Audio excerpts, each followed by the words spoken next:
నా క్వశ్చన్ ఏంటంటే, మనకు రీజన్ లేకుండానే ఒక్కొక్కసారి దుఃఖం వస్తుంది, నవ్వు వస్తుంది. మార్నింగ్ నుంచి మనము ఏం యాక్టివిటీస్లో లేకపోయినా కూడా మనకు ఒక్కొక్కసారి అనుకుంటాం, ఈరోజు ఇది జరగకపోయినా నాకు ఎందుకు ఈ ఫీలింగ్ వస్తుంది. చాలా చాలా మంచి ప్రశ్న అది. వారు అడుగుతుంది ఏంటంటే, ధ్యానం చేసే వాళ్ళకి కొంచెం హయ్యర్ డైమెన్షన్లో ఉన్న వాళ్ళకి ఉండటుండి సాడ్ వస్తుంది, ఉండటుండి ఏడుపు వస్తుంది, ఉండటుండి పిచ్చి ఆనందం వస్తుంది, ఉండటుండి ఫుల్ బాటిల్ వేసిన మొత్తం వస్తుంది. వీటన్నిటికీ కారణం ఇందాక ఈసారి చెప్పారు ఏంటంటే, ఆత్మ అన్నిట్లో వెళ్ళి పెడుతుందని చెప్పారు కదా. అనేక ప్యారలల్ లైఫ్స్ ఉంటాయి మనకి. ఈ ప్యారలల్ లైఫ్స్ ఎక్కడెక్కడెక్కడెక్కడో ఉంటాయి కదా. మీరేం చేశారంటే, మీరు ధ్యానం చేస్తున్నారు. మీరు అందరు ప్యారలల్ లైఫ్స్ నుంచి వచ్చిన అనుభవాలన్నీ ఆత్మ తీసుకుంటూ ఉంటుంది, అనుభవాలని రికార్డ్ చేసుకుంటూ ఉంటుంది.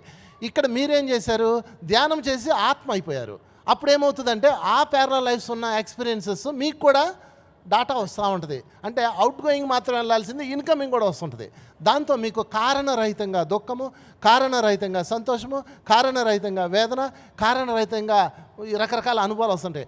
అప్పుడు మీరు ఏం చేయాలంటే, కారణరహితంగా బాగా అండర్లైన్ చేసుకోండి. అంటే ఏ కారణం లేకుండా అప్పుడు మీరు అనుకోవాలన్నమాట. ఇప్పుడు ప్రతిదిన దుఃఖం వస్తుంది, ఎందుకు నాకు దుఃఖం వస్తుంది, ఓహో మా కోసోల్గడికి ఎవడికో బాగా కాలిందనమాట అనుకోవాలి.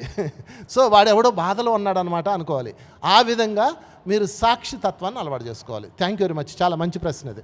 సో చివరగా ఒకటి ఏంటంటే, మనం ఎప్పుడైతే ధ్యాన ప్రచారం చేస్తామో మన డెస్టినీ చాలా ఉంటుంది. ఈ డెస్టినీలో మనం తీసుకోవాల్సిన అంశాలు ఒక 100 జన్మల దాకా ఉన్నాయనుకోండి, అవన్నీ తగ్గిపోయి ఒకే జన్మలో అవన్నీ కూడా పరిపూర్ణం అయిపోయి మన యొక్క గమ్యం చేరుకుంటాం.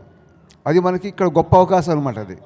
సో అందువల్ల ఏంటంటే, అందరం కూడా ధ్యాన ప్రచారము, సహకార ప్రచారం అద్భుతంగా చేద్దాం. Okay friends, thank you.